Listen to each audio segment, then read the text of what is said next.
Manne du matin. Tout ce que vous voudriez que les hommes fassent pour vous, vous aussi, faites-le de même pour eux, car c'est ce qu'enseignent la loi et les prophètes. Matthieu 7,12. Si elle était mise en pratique, cette parole éviterait bien des situations fâcheuses. Elle enlèverait à Satan, l'accusateur des frères, un terrain sur lequel il aime travailler, ainsi que des armes qu'il sait fort bien employer. Si chacun ne faisait que ce qu'il voudrait qu'on lui fasse, ne disait d'autrui que ce qu'il voudrait qu'on dise de lui, que de dégâts seraient évités. Cette parole devrait inspirer nos gestes, nos attitudes et nos actions. Mais hélas, il n'en est pas toujours ainsi. Nous disons des autres ce qui sort de notre cœur hypocrite et méchant. Ainsi non seulement nous désobéissons à notre Seigneur, mais nous agissons d'une façon qui est étrangère à son esprit, et aussi à son enseignement. Si la loi recommandait de ne pas faire aux autres, aux membres de notre famille, aux membres de notre communauté, ce que nous ne voudrions pas qu'on nous fasse, sous la grâce nous n'acceptons pas qu'on fasse aux nôtres ce que nous ne voudrions pas qu'on nous fasse. Sous la grâce, nous nous associons à ceux des nôtres que l'on traite mal. Nous nous identifions à l'humiliation qui est la leur. C'est le principe du Seigneur, lui-même vis-à-vis de son peuple. Celui qui le touche la prunelle de son œil. La solidarité des enfants de Dieu, qui se tiennent debout les uns pour les autres, sera récompensée à la fin des temps par notre divin roi. La loyauté est le privilège de souffrir les uns pour les autres.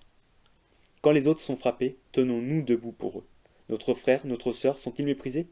Identifions-nous à eux? Sont-ils rejetés? Nous le sommes aussi. Le monde leur lance-t-il ses flèches? Recevons-les, rendons notre témoignage. Rompons le silence de la lâcheté.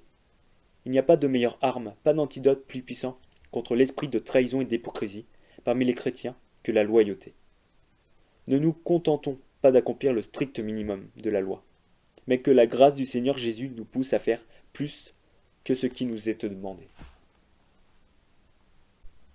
Romains 13, 8 à 10. Ne devez rien à personne, si ce n'est de vous aimer les uns les autres, car celui qui aime les autres a accompli la loi. En effet, les commandements, tu ne commettras point d'adultère, tu ne tueras point, tu ne déroberas point, tu ne convoiteras point, et ce qui peut encore y avoir, se résume dans cette parole. Tu aimeras ton prochain comme toi-même. L'amour ne fait point de mal au prochain. L'amour est donc l'accomplissement de la loi. Romains 15, 1, 3. Nous qui sommes forts, nous devons supporter les faiblesses de ceux qui ne le sont pas, et ne pas nous complaire en nous-mêmes. Que chacun de nous complaise au prochain pour ce qui, en bien, est vu de l'édification.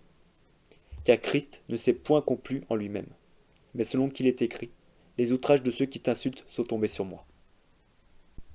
1 Corinthiens 12, 24 à 26. Tandis que ceux qui sont honnêtes n'en ont pas besoin. Dieu a disposé le corps de manière à donner plus d'honneur à ceux qui en manquaient, afin qu'il n'y ait pas de division dans le corps, mais que les membres aient également soin les uns des autres. Et si un membre souffre, tous les membres souffrent avec lui. Si un membre est honoré, tous les membres se réjouissent avec lui.